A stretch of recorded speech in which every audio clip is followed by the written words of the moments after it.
Muy buenos días, jóvenes. Bueno, aula 23, vamos a empezar el desarrollo de la semana número 12, como ya estamos observando. Por favor, compruébenme si están escuchando bien por el audio para poder empezar, si todo está bien, si no hay ningún problema.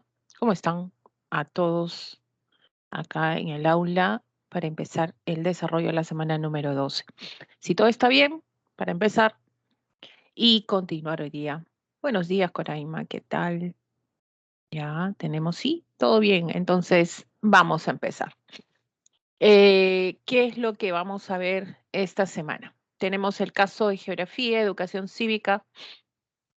También tenemos un tema amplio en el tema de geografía. Vamos a continuar con los poderes del Estado, sobre todo en educación cívica. Nos toca ver el poder ejecutivo. Ya la semana pasada vimos lo que era el poder legislativo. Ahora, en el caso de geografía, ¿ya? ¿Qué es lo que nos toca? Bueno, vamos a hablar sobre todo de biodiversidad, pero en este caso vamos a hablar de reservas, de zonas de protección, zonas que protegemos tanto en el estado como a nivel, en este caso también mundial, ¿ya? Por ejemplo, vamos a ver estas zonas de reservas de biodiversidad, el caso de la Amazonía y la Antártida. Son dos importantes sobre todo. Ahora, ¿qué es lo que debemos recordar de este tema? Pues, ¿por qué conservamos estas superficies, no? ¿Por qué es importante? Las áreas naturales protegidas, vamos a sobre todo distinguir tres de las que van a venir en evaluación, sobre todo, los parques, los santuarios y las reservas, sobre todo naturales, ¿no? Vamos a ver la diferencia que hay entre uno y otro, ¿verdad? También vamos a ver la clasificación, cómo es que se genera la clasificación y también, ya, por otra parte, tenemos que ver las más importantes, ¿no? Que también está dentro de la teoría que ustedes también han recibido, ¿ya? Y también las áreas de reconocimiento internacional, que es una reserva de biosfera también, ¿ya? ¿Cuál es la diferencia de repente con un área protegida, profesor, en el Perú? ¿Una área protegida natural puede ser una reserva de biosfera? Profesor, eso sería, podría ser una pregunta. Así es. Eso es lo que vamos a ver también, ¿ya? Y lugares, patrimonio, sobre todo denominado a la humanidad, ya sea por el aporte que hace, bueno, esto lo designa la UNESCO, pero el aporte para establecerlo como patrimonio de la humanidad, hay un aporte natural, un paisaje natural y también cultural, ¿ya? Entonces, por ahí también puede generar esos dos temas. Muy bien, vamos a empezar entonces, ¿con qué? Vamos a ver las reservas de biosfera en el mundo, son dos. Tenemos ahí, como ustedes pueden observar, la zona de la Amazonía y la zona de la Antártida. Dos elementos importantes donde nosotros vamos a distinguir sobre todo estas reservas que se dan y conjugan más que nada en estos dos. Cuando hablamos que son los más importantes del planeta, que se viene la conservación de estos dos elementos, estas dos zonas, como es el caso de la Amazonía, el caso de la Antártida, son totalmente opuestos. Tú ves estas zonas de reservadas, fíjense que constituyen valiosas reservas de agua dulce. Entonces, cuando hablamos de agua dulce, profesor, agua dulce en la Antártida, así es. Cuando vimos la clasificación, ya esta clasificación de dónde habían más aguas dulces en el planeta, podemos volver a recordar y nosotros decir que las aguas dulces del planeta, ¿dónde están? Pues están en estado criogénico. ¿Qué significa criogénico? Pues que están congeladas. Estas reservas las tenemos en los polos y mira dónde está ubicada la Antártida, ¿no? Gran reserva de agua dulce en la Antártida también. ¿No? No olvidemos que la mayor proporción de, en este caso, de donde existe mayor presencia de agua dulce están en esta zona, ¿no? Los glaciares, en los polos, y por lo tanto también precede o establece que es la Antártida. Y la Amazonía, no olvidemos que ahí pues recorre el gran Amazonas, la cuenca más extensa de la Tierra, que abarca 9 países sobre todo, ¿no? Y es importante porque regula también, ¿ya? Regula el clima mundial, ¿no? Profesora, la Amazonía, claro, no olvidemos que la Amazonía genera pues la captación de estos gases de efecto invernadero, sobre todo el dióxido de carbono. La presencia de vegetación hace pues que haya mayor captación de dióxido de carbono y liberación de oxígeno, sobre todo a la atmósfera, ¿no? Entonces, importante también, ¿no?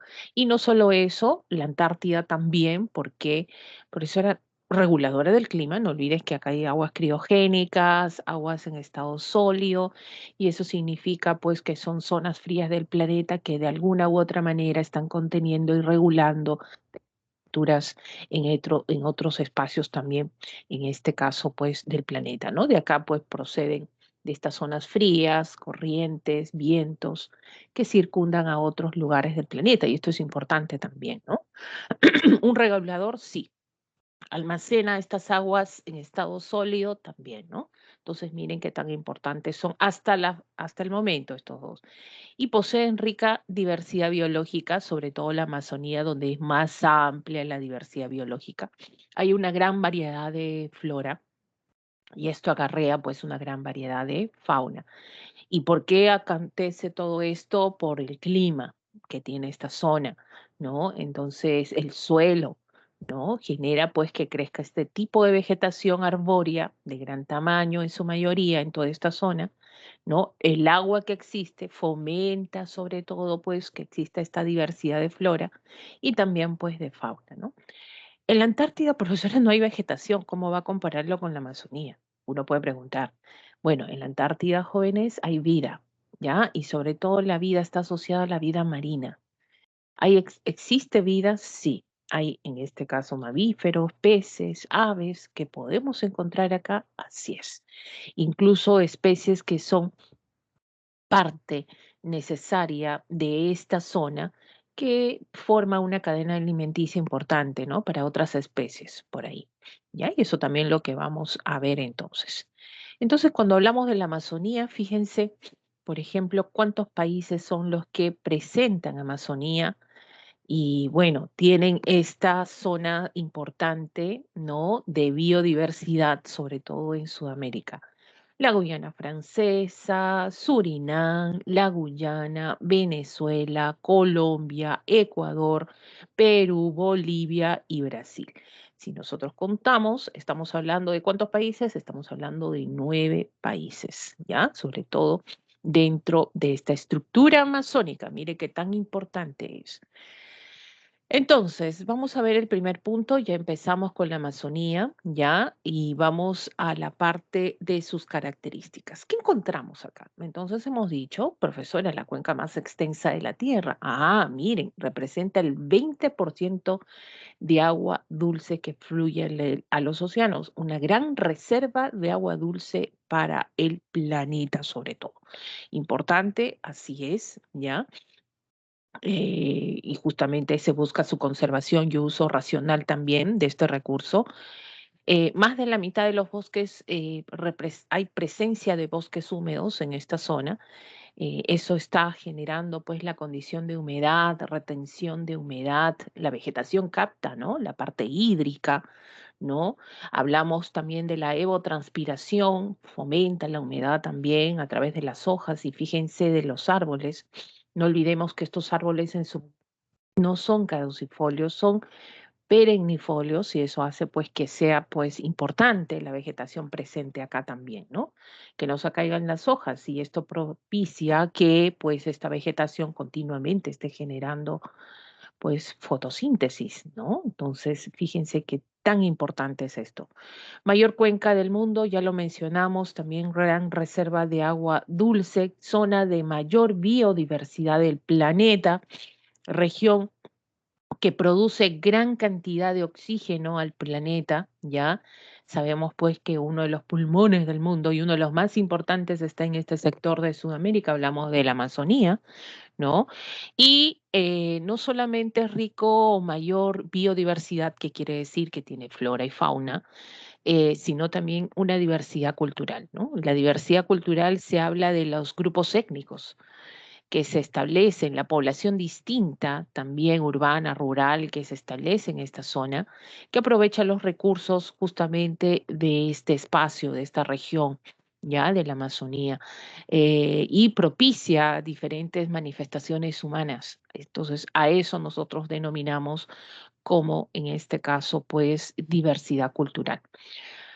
Ahora, hay amenazas, las hay, hemos visto incluso en biomas, ¿ya? O sea, si sabemos que la Amazonía es una zona de amplitud de recursos, y fíjense las características maravillosas que existen acá, cosa que nosotros hablemos de Amazonía, rápido se nos viene a la cabeza, no sé si a ti, la presencia de árboles de gran tamaño, bien hemos mencionado los bosques húmedos, ¿verdad? Entonces, lo primero que está haciendo la actividad humana en este espacio, pues es generar la depredación de los recursos, el uso no racional de estos recursos y genera, pues lo primero, ¿no? La tala indiscriminada, ¿no? Generas el corte de estos árboles, el uso. Sabemos cuál es la actividad económica que más hoy en día está deforestando, incluso en el mismo Perú. Si ustedes se dan cuenta, jóvenes, ya, si se dan cuenta, es el segundo país que tiene mayor extensión de Amazonía en Sudamérica, después de Brasil. Entonces, estamos depredando este espacio importante de conservación de vida y fíjense que hablamos zonas de biodiversidad del planeta. Así es. ¿Ya? Y la actividad que está generando, ¿te acuerdas, no? Lo mencionamos cuando hablamos recursos, depredación de recursos. ¿Cuál era? Hablamos de la agricultura migratoria, ¿no? Agricultura migratoria. ¿Qué está haciendo esta agricultura migratoria? Está deforestando continuamente espacios boscosos para desarrollar esta actividad económica, ¿ya? Entonces, miren qué tan problemático. Esto es un problema realmente. Ahora, no solo eso, hay actividades que generan la contaminación del suelo, del agua. No olvides que acá hay recursos mineralógicos, hay en este caso petróleo, gas, y toda esa explotación también genera la contaminación del suelo, de agua. Miren, la mayor cuenca, fíjense, reserva de agua dulce, la mayor cuenca del mundo. Entonces, si seguimos con este proceso de depredación, contaminación, vamos a tener problemas en este aporte importante que es la Amazonía. Bueno, ¿qué se ha hecho? Bueno, vamos a tratar los temas también ahorita.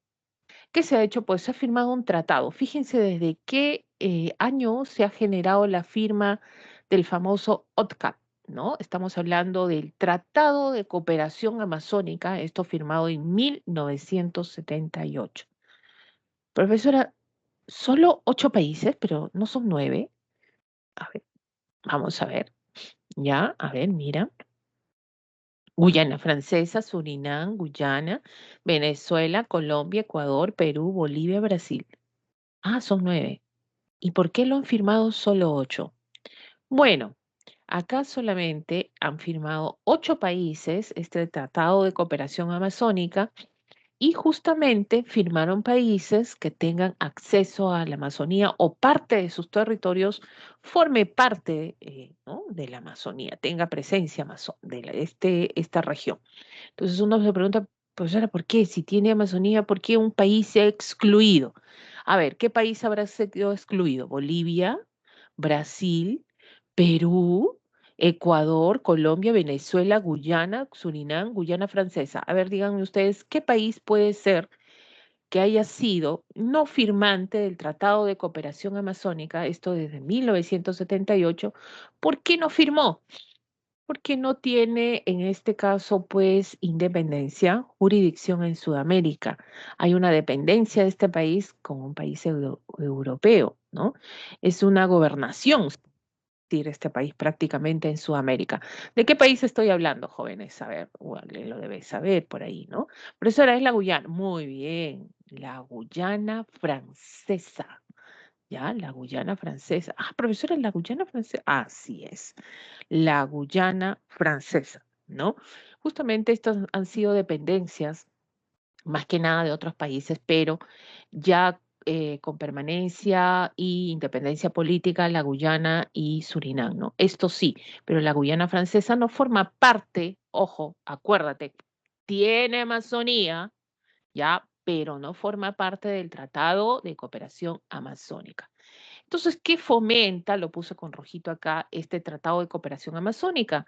Jóvenes, como esto va a tener, genera problemas, la función es, ¿qué cosa? Hacer uso racional de todo.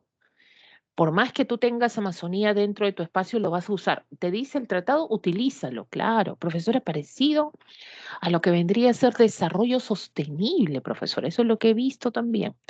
Sí, pero mira, desde 1978, ¿ya? Entonces, ¿qué ellos acordaron en este tratado vinculante, importante, de cooperación amazónica? Y está el Perú también, ¿ya? Es promover el desarrollo armónico de la Amazonía. Desarrollo armónico significa que nosotros podemos hacer uso de los recursos que tenemos acá la Amazonía, pero no depredando, no contaminando, fomentando que esto también sirva para otras generaciones, preservando su medio ambiente con el fin de elevar el nivel de vida de sus pueblos.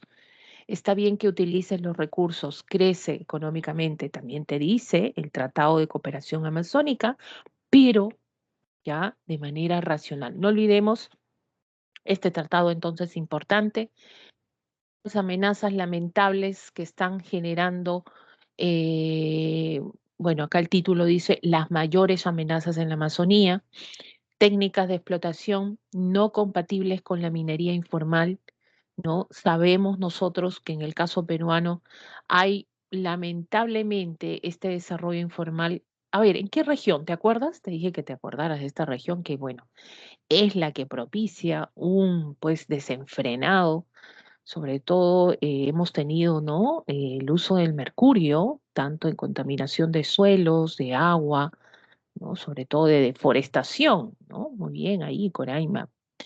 Estamos hablando de Madre de Dios, ¿ya? Bueno, y eso es Perú, la zona peruana, pero también en la zona, sobre todo en este caso brasileña también, ¿no? Bueno, los brasileños más deforestan por la agricultura, ¿no? El desarrollo de, sobre todo, sembríos de soya, bastante, ¿ya?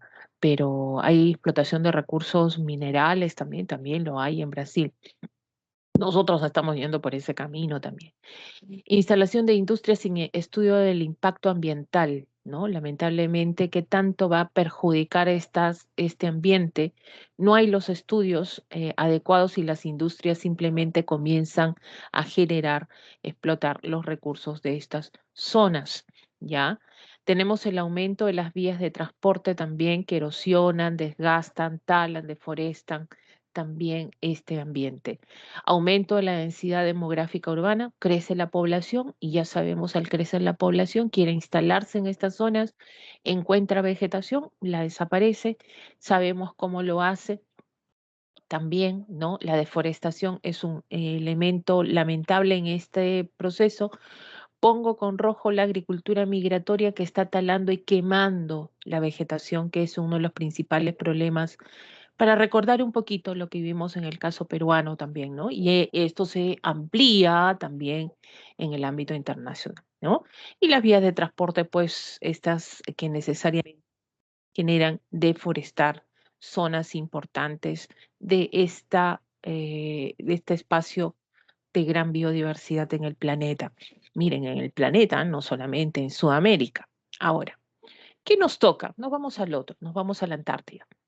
Profesora, ¿y esto qué es? Miren, si hablamos nosotros de la Antártida, estamos hablando de un continente, fíjense en su forma, casi circular, estamos hablando, los territorios están en el extremo sur del planeta, hemisferio sur, casi en su totalidad en lo que vendría a ser el paralelo 60, ¿no? Hablamos de la latitud 60. Y bueno, la forma es casi circular, exceptuando pues que acá sobresale una gran península que es la península antártica, ¿no? Tenemos en la zona, sobre todo en este caso central, hablamos de la meseta, en este caso polar o también antártica, así se le conoce, ¿no? Hay sistemas de cordilleras también que atraviesan la zona de la Antártida, sí.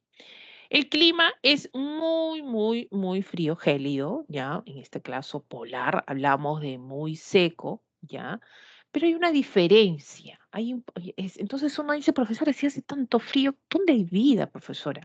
No olvidemos esta zona de la Antártida existe bioma. ¿Te acuerdas cómo se denomina el bioma? A ver, chicos, ¿cómo se denomina el bioma que está cubierto de hielo? Estamos hablando de permafrost, que está en zonas que sobrepasan los 50 grados en el hemisferio sur, eso sí, pero en el hemisferio norte es a partir de los 60, ¿no? Acuérdate qué bioma era, ¿no? Bueno, los más altos eran taiga y tundra, ¿no? Pero uno de dos está cubierto siempre de hielo, tiene permafrost del suelo. ¿Te acuerdas cuál era? Y justamente ese bioma existe acá en la zona de la Antártida, ¿no? A ver, ¿te acuerdas qué bioma era este que nosotros teníamos en la zona, sobre todo ya de las zonas altas? A ver, chicos, ¿te acuerdas? ¿Te acuerdas? ¿Nada? ¿No se acuerdan? A ver, ¿cómo vamos? ¿Qué pasa, chicos? A ver, ¿dónde estamos? Ya vienen las evaluaciones, ¿ah? Posteriores. Tenemos que estar ahí, en este caso, pues atentos a todo. Ya esta es la etapa donde te van a preguntar de todo. Vamos a mezclar preguntas de todo y tenemos que ya comenzar a razonar con respecto a estas famosas preguntas de eco también, ¿ya? ¿Nadie? ¿Nadie se acuerda? A ver, ¿nadie se acuerda, jóvenes? ¿Cuál es el bioma que tiene permafrost del suelo? A ver, ¿nadie? ¿Por ahí? A ver, vamos a ver quiénes están por acá. Karen, Milagros, André, Brigitte, ahí tenemos a quién más. Andrea, tenemos ahí en este caso a Germán, tenemos a quién más, a María del Carmen Díaz, dice. Tenemos ahí Nicanor Carlos. A ver, díganme ustedes, chicos, a ver si no pregunto al azar, no hay problema. Ya, a ver, chicos, díganme, esto ya es de semanas pasadas.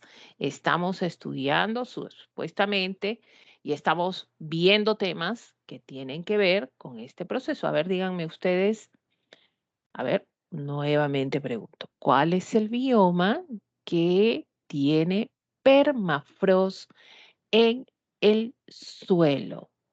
Ya, a ver, Jesús me dice. Jens, ¿no? Por ahí dice, profesora, la tundra. Perfecto, ¿ya? Muy bien, ahí esperé al menos una respuesta. A ver, chicos, atentos, ¿ah? Vamos a estar preguntando muchas cositas. Miren, cuando nosotros hablamos de la península antártica en este sector, mencionan la presencia de este bioma, tundra, ¿ya? Permafrost del suelo, así es. ¿Hay recursos de vida, biosfera? Claro que sí, flora y fauna. Ahora, no es que en la Antártida, pues, ay, todo está cubierto de vegetación en algún momento, no. Es escasa la vegetación, representa un 2% nada más de vegetación. Es muy rala la vegetación. ¿Ya? Ojo con esto. Miren ustedes, ¿dónde hay más vida? ¿Dónde encontramos más vida? En la Antártida, si es una zona de biodiversidad en el planeta, entonces, ¿qué cosa estamos conservando, profesora? Bueno, le puedo entender el agua dulce congelada, claro, es una gran reserva de agua dulce que se aporta a la humanidad también. Sobre ese hielo que existe en la Antártida, bajo el hielo existen pues una gran diversidad de recursos, ¿no? Hay minerales, hay petróleo, ¿no? Y ahora vamos a ver si podemos explotar o no podemos explotarlo también, ¿no? A ver, jóvenes, te he dado varias nociones. Dime tú, por favor, si estamos, ya, si estamos en el mes de enero, ¿en qué estación nos encontramos? Y estamos en la Antártida, ¿ah? A ver, si estamos en enero, ¿en qué estación nos encontramos en la Antártida? Yo quiero ir en enero a la Antártida. Dime en qué estación nos encontramos. A ver, enero, ¿qué cosa será? ¿Primavera, verano, otoño o invierno? A ver, ¿qué dicen ustedes? Chicos, esto es la primera clase, es la semana 1. Vamos, yo les dije que vamos a mezclar muchas cosas. A partir de acá tenemos que ya, voy a hacer preguntas de otras semanas también que ya hemos desarrollado. A ver, dime tú, si estamos en el mes de enero, ya, enero, chicos, ¿qué estación tendrá la Antártida? ¿No? En el mes de enero. ¿Qué te dije yo, no? Como que te recuerdes un poco, pues a ti, ¿no? Tomes las referencias también un poco de la estación que tú tienes en el Perú, ¿no? Y te fijes a partir de ahí, una vez que tomes como referencia la estación que tú tienes en el Perú, te fijes a partir de ahí en qué hemisferio estás tú. A ver, ¿el Perú en qué hemisferio está? A ver, chicos, ¿en qué hemisferio está el Perú? ¿Norte o sur? A ver, quiero que lo saquen ustedes mismos, ¿ya? A ver, ¿el Perú en qué hemisferio se encuentra? ¿Hemisferio norte o hemisferio sur? Vamos,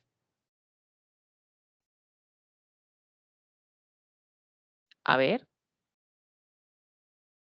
dime en qué hemisferio se encuentra el Perú. Muy bien, Jans. Ya, Coraima, hemisferio sur. Y te pregunto, ¿la Antártida dónde se encuentra? ¿En el hemisferio norte o en el hemisferio sur? A ver, la Antártida, ¿dónde está? ¿En el hemisferio norte o en el hemisferio sur? Mira que hay un círculo polar antártico y no por gusto. Sur. Si para ti en enero, qué estación vives tú en enero? A ver, ¿qué estación vives en enero en Lima, Perú? Quipa, Perú. A ver, verano. ¿Y la Antártida está en el mismo hemisferio o no que el Perú? Sí, profesora. Ya. Entonces, ¿qué estación va a haber en la Antártida en el mes de enero? A ver, ¿qué estación va a tener la Antártida en el mes de enero? Ah, profesora, estaba tomando mi desayuno. Ya, a ver, chicos. Verano. ¿Ya? Entonces, no es que tú vas a ir a la Antártida. Ojo, miren, como hemos razonado, acuérdense de estas cositas que son prácticas necesarias para ti, te ayudan a recordar cositas y a generar ubicación y a razonar un poquito. Muy bien, vamos a correr entonces ahora sí.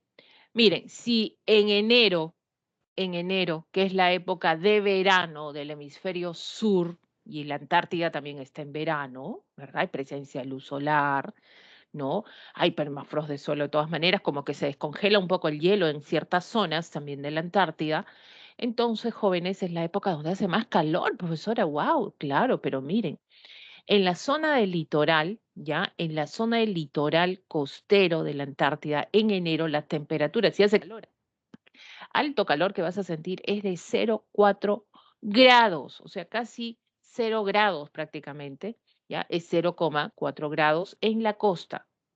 En ese mismo, en este caso, mes, ya, o sea, en enero, pero no en las costas de la Antártida, sino en la zona central, ya, miren, tenemos acá, la temperatura es de -40 grados, o sea, en verano, ya. Ahora, julio, chicos, a ver, esto sí me vas a responder, ¿no? En el mes de julio, dime qué estación tiene la Antártida.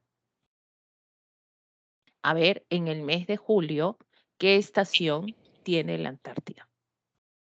A ver, chicos, díganme qué estación tienen. Utilicen el audio, jóvenes, ¿ah? No hay problema si a algunos le da flojera escribir y todo. Por ahí, profesora, no quiero que salga mi nombre, profesora. Ya, utiliza en este caso, pues, el audio también. A ver, estamos hablando muy bien, Lucía. Ahí tenemos también, todos me están respondiendo. Perfecto, estamos hablando de invierno. Entonces, la época más fría, muy bien, Coraima, ¿no? José, Jimena, Alejandro. Mire, tenemos acá que en invierno, o sea, en el mes de julio, en las costas, ya, profesora, este es invierno, pues, -23 grados. Y en la zona central, en invierno, o sea, en julio, en la Antártida, ya es -68 grados. Hay zonas que llegan, este es el promedio, hay zonas que bajan mucho más, ¿ya? Ah, profesor, entonces miren, pregunta, dime tú, con lo que te acabo de presentar, fíjense, ¿dónde tú podrías resistir más las bajas temperaturas? ¿Ok? en la Antártida, si tú tuvieras que establecer tu hábitat, por ejemplo, como especie, ¿no? Ya sea de flora y de fauna, ¿dónde establecerías más tus hábitats? ¿En la zona central de la Antártida o en las zonas costeras? A ver, dime tú, ¿dónde desarrollarías más tu hábitat, ¿no? Exactamente, en las zonas costeras. Y ojo, en las zonas costeras hay más desarrollo de vida y sobre todo las especies están ligadas a la parte marina. 200 especies de peces, ballenas, cachalotes, aves. Tenemos ahí tenemos este animalito representativo que es el pingüino también, ¿no? Que representa a esta zona. ¿Y dónde encontramos más estas especies? Las encontramos más en la zona costera. Y ahí aparece el famoso krill, ¿no? ¿Te acuerdas del krill, este crustáceo pequeñito? Es la base de alimento de las especies de esta zona. Y miren, krill no vive pues en la zona de la superficie, sino Antártida, sino en la zona marina. Entonces, asociemos eso.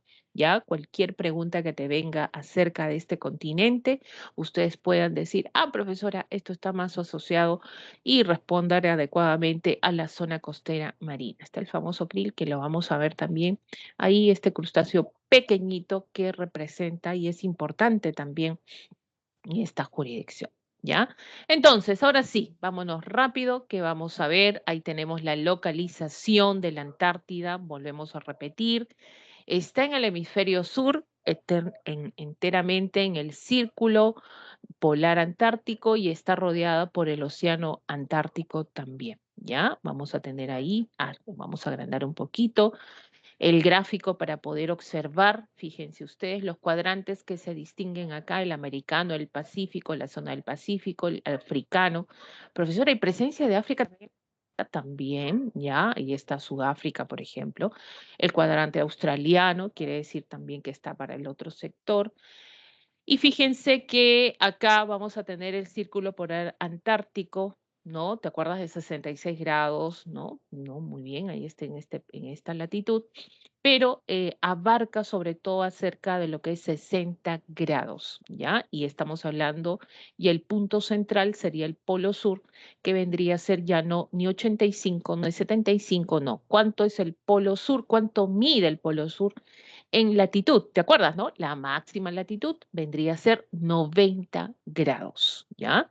El clima, como les dije, gélido, muy seco, lejos del mar, ¿ya? Tienes ahí fíjense, acá está explicando lo que yo ya te expliqué en el mapita, ¿no? En enero, en las costas, en el interior, fíjense la diferencia de temperatura que hay con respecto a la parte marina con la parte central de la Antártida. Y también la atmósfera es maravillosa porque es translúcida y favorece observatorios climáticos en este sector también, ¿no? Fenómenos climáticos también que acontecen en esta zona. Ahí tenemos la Antártida, fíjense. Profesor, ¿eso es verano? Miren, así es el verano, ¿no? Se descongela un poco, ¿ya? Hay permafrost del suelo todavía, ahí tienen las especies que están ligadas a la zona marina.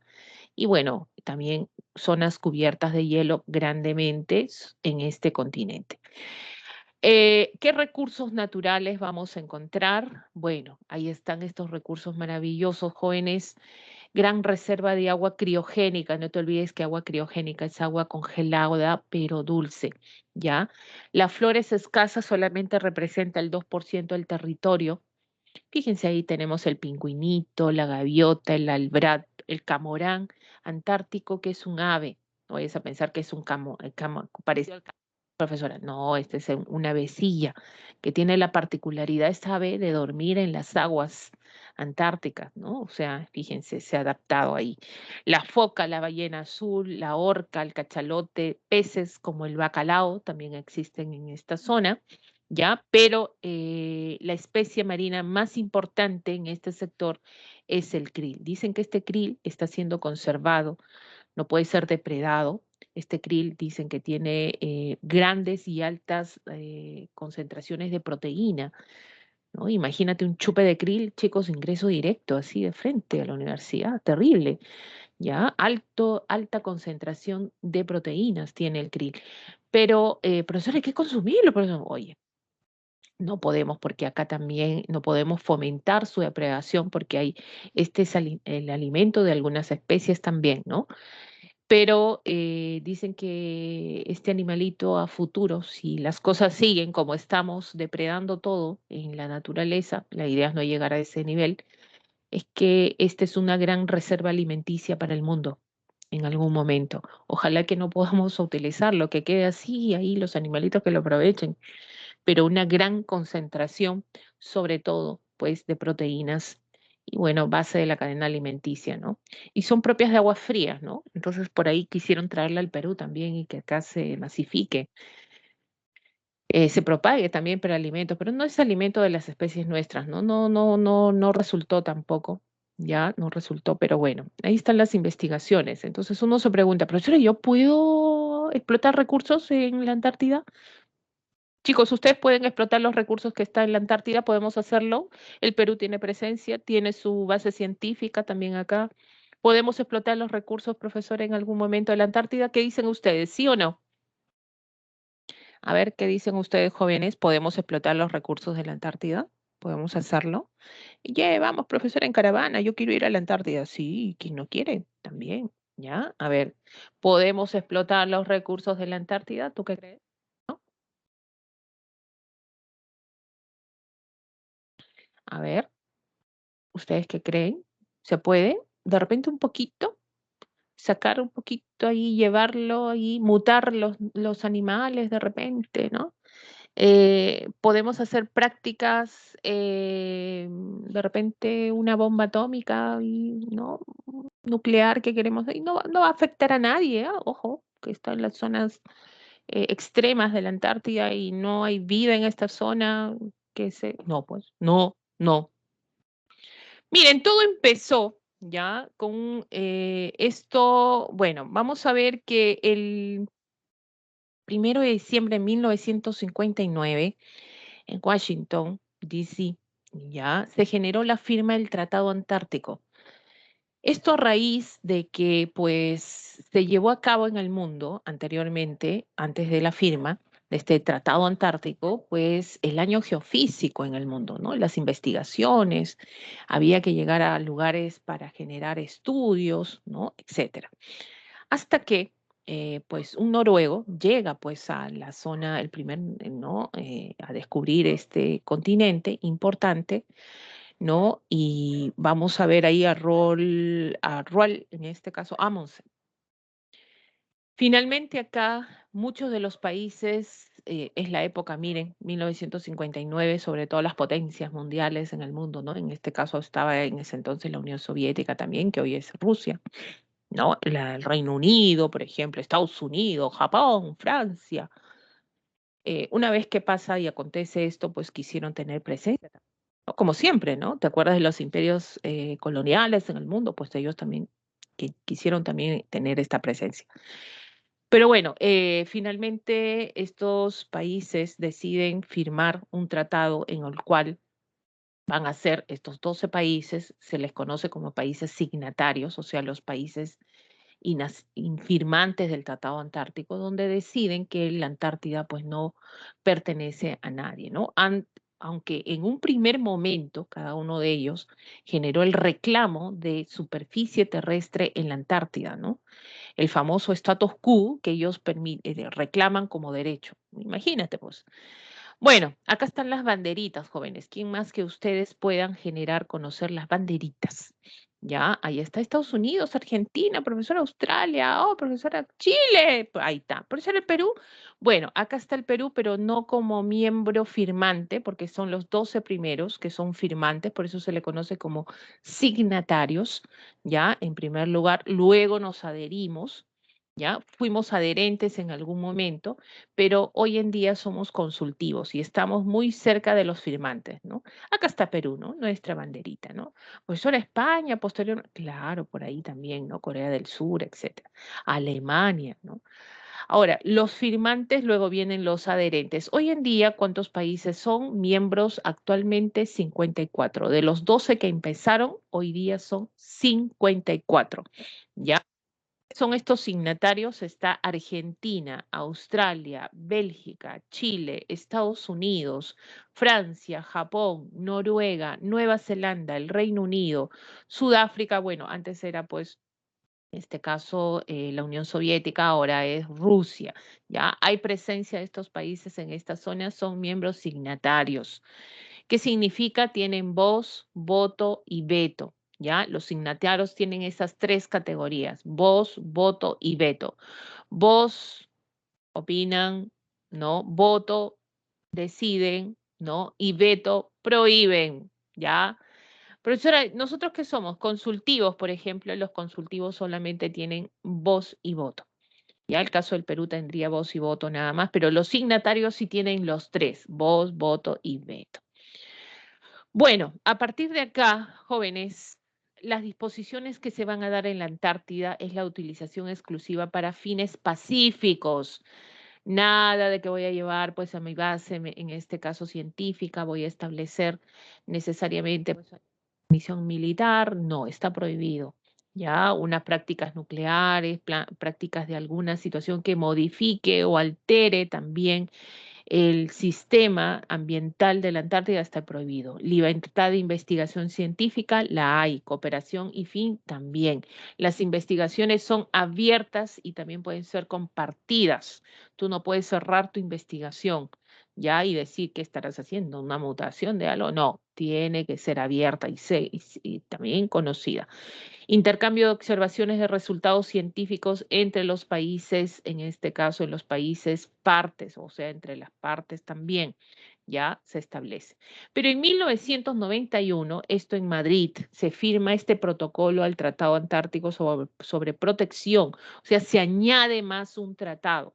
¿No? Miren que la Antártida es una reserva natural consagrada a la paz y a la ciencia. Por eso que esto se añade y esto se tiene que hacer válido con todos los países, sobre todo miembros, ¿ya? Se aprobó una serie de principios con el fin de proteger cualquier actividad que pudiera ser perjudicial al impacto ambiental de la Antártida en todo momento, ¿ya? Porque sí realizaban prácticas nucleares en la Antártida, aunque no lo creas, lo realizaban. Entonces, ante esto, ya en 1991 están estableciendo que esto no puede ser posible. Perú y la Antártida. Díganme ustedes cómo se llama la base científica del Perú en la Antártida, jóvenes. ¿Cómo se llama? A ver. ¿Cómo se llama la base científica en la Antártida, en el Perú? A ver, por ahí de repente, pero quiero que lo escribas. ¿Cómo se llama? Muy bien, Alejandro. Profesora Machu Picchu, profesora. B. ¿Qué pasa acá? Nosotros no existíamos como firmantes del Tratado Antártico. Por ejemplo, Chile reclama la presencia, Argentina, en el caso sudamericano, reclaman la presencia tener jurisdicción, ser firmantes, signatarios del Tratado Antártico por la posición, por la cercanía geográfica, ¿ya? O sea, tienen un sustento ellos para reclamar esto también. Ahora, Perú también por la prolongación geográfica, pero ya no somos signatarios, ya vamos a ser, en este caso posteriormente, de adherentes, nos vamos a lo que son hoy en día consultivos. Y uno se pregunta, profesora, pero Noruega, ¿qué tiene que ver, profesora? Pero Noruega ni está ni cerca, están al otro extremo del planeta, profesora. No te olvides que el primer descubridor que llegó a la Antártida fue noruego. Se le atribuye a Noruega también esa categoría de ser miembro signatario. Los demás sabemos por la cercanía, ¿no? El caso de Sudáfrica, también geográfica, ¿ya? Pero los otros, ¿cuáles son? Pues por ser potencias representativas en el mundo, ¿no? Japón, Reino Unido, ¿no? Rusia, Estados Unidos, etcétera, ¿ya? Bueno, vamos a ver entonces, chicos, acá rapidito tenemos ahí la adhesión en 1981 y en 89 ya somos hoy en día. Si a ti te preguntan, ¿qué somos hoy en día? Somos consultivos, tenemos voz y voto, ¿ok? ¿Cómo se llama nuestra estación científica? Justamente cuando instalamos nuestra estación científica ya ahí adquirimos esta categoría, ¿no? De consultivos. Ahí tenemos la base científica de Machu Picchu. Le ponen los nombres justamente de las jurisdicciones representativas, ¿ya? Instituto Antártico Peruano, INAMPE, y la dependencia del Ministerio de Relaciones Exteriores coordina sobre todo los viajes científicos que se desarrollan en la Antártida. ¿Cuándo nos conviene más viajar a la Antártida, jóvenes? ¿Cuándo nos conviene viajar más? Pues cuando no hace tanto frío, ¿no? Y esto ya lo hemos visto, temperaturas que llegan incluso a 0 grados, a -0 grados. Bueno, nos conviene sobre todo en verano. Nuestras investigaciones, nuestro programa científico en la Antártida, también ahí está presente la Marina de Guerra del Perú, ¿ya? Pero el Instituto Antártico Peruano genera estos viajes importantes con el Ministerio de Relaciones Exteriores. Ya tenemos ya hasta la fecha 27, en este caso, actividades que hemos realizado desde 1988, que fue el primer viaje que realizamos a la Antártida. ¿Ya? Nuestro buque que llevaba estas expediciones científicas a la zona de la base de estación científica en la Antártida, bueno, tenemos ahí al Humboldt. Bueno, el Humboldt ya no fue, pues ahí quedó, pero bueno, de gran importancia también. Hoy en día tenemos al buque oceanográfico Carrasco, ¿ya? Justamente ahí lo ven, ahí esto es lo nuevo, adquirido hace poco nomás.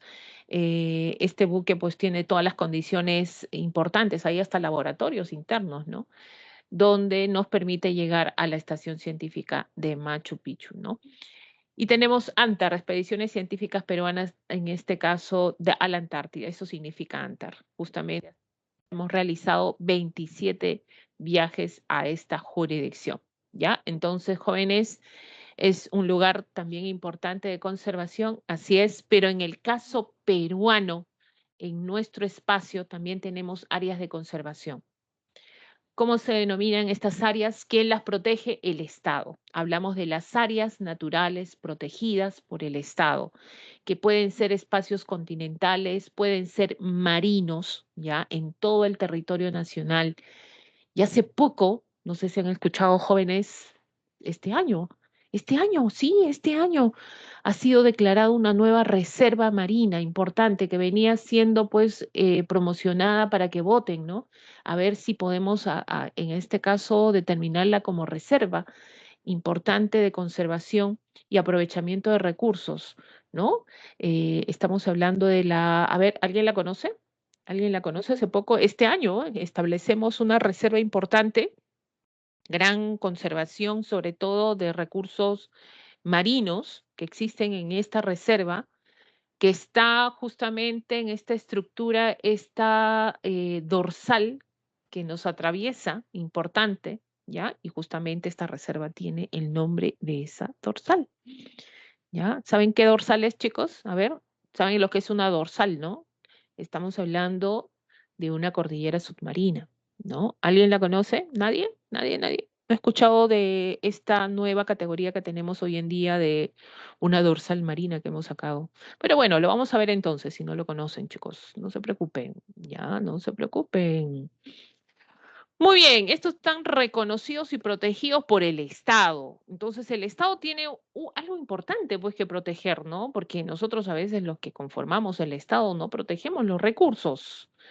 Entonces, miren, vamos a ver que esto es una obligación estatal, esto está en la Constitución Política del Perú también, ¿ya? Tiene la obligación el Estado de proteger justamente la biodiversidad, la diversidad de paisajes, y esto lo hace a través de estas áreas, ¿no? Naturales protegidas. Profesora, ¿yo puedo construir mi casa en una área natural protegida? No, está protegida, es restringida, ¿ya? Y estas áreas naturales protegidas, como tú ves acá, como manchitas de colores, ¿ok? En el mapa del Perú, representan el 17,31% del territorio nacional. Áreas donde tú no vas a poder explotar recursos, áreas donde, en algunos casos sí, áreas donde tú no vas a poder asentarte como población. ¿Ya? Hasta la fecha tenemos 75 áreas naturales protegidas, en el caso de Administración Nacional. Esto sobre todo administrada por el SINAMPE. Tenemos también 25 áreas de conservación regional, esto a nivel de las regiones. Y también hay áreas, miren, 147 áreas de conservación privada, que significa que tú tienes un terreno donde has descubierto que en ese espacio hay pues biodiversidad y la proteges, ¿no? Ya es financiamiento tuyo, no del Estado, pero también se inscribe dentro del ámbito estatal para la protección que tú estás realizando en estas zonas, ¿ya? Entonces tú decides finalmente qué va a pasar con esta área porque es tuya, pues es privada. Ahora, y la administración, no olvidemos, está a cargo del CERNAM. Ya tenemos ahí el Servicio Nacional de Áreas Naturales Protegidas por el Estado.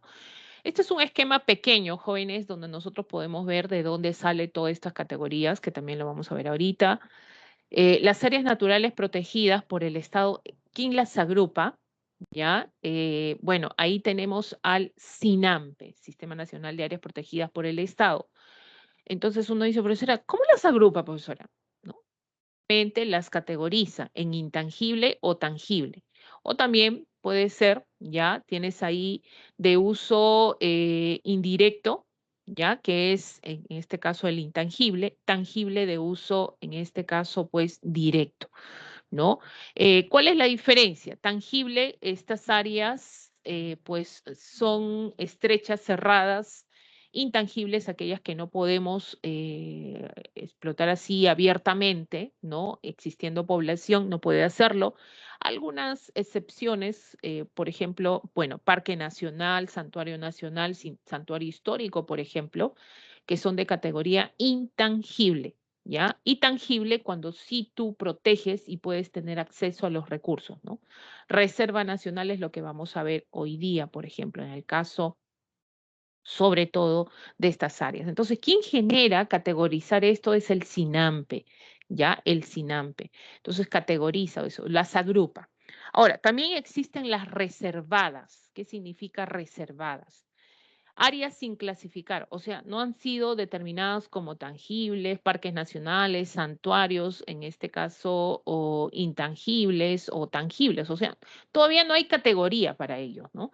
Entonces, pero sí se les clasifica como reservar y como que ya se les está protegiendo para futuro clasificarlas. ¿Ya? Por ejemplo, los pantanos de Villa estuvo como área reservada por mucho tiempo.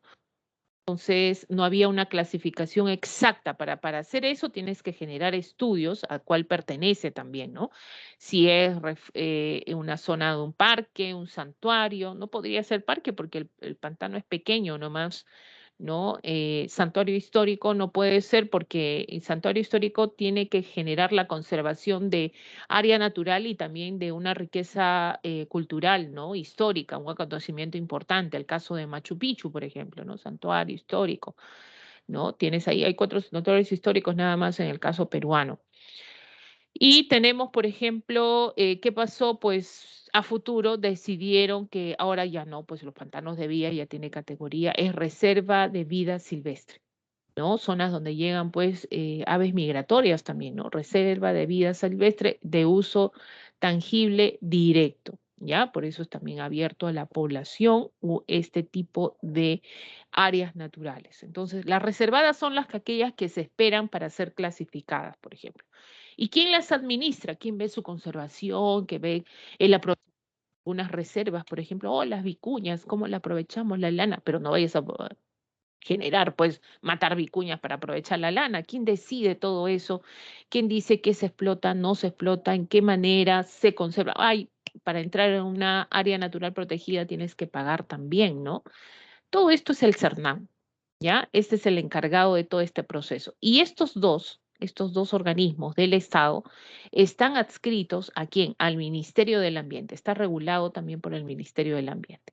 Finalmente, ¿qué se está protegiendo, chicos? La conservación de vida, o sea, biológica, de flora, fauna, el interés paisajístico, científico también que tiene, la contribución del desarrollo sostenible. Esto te contribuye a lo que vendría a ser desarrollo sostenible. Jóvenes, este esquemita no lo tienen, yo lo he hecho, ya es mío, más o menos para resumir lo que vamos a ver, ¿no? Que igual también lo vamos a ver acá ya cuando hablamos de las áreas naturales protegidas, la importancia, fíjense, la conservación biológica, el interés cultural paisajístico, la contribución de desarrollo sostenible, ¿ya?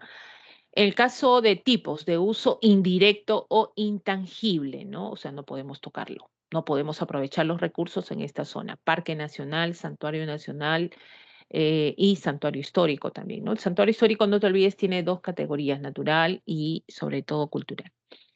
Y el uso directo que es tangible está en la Reserva Nacional, Refugio de Vida Silvestre, ¿no?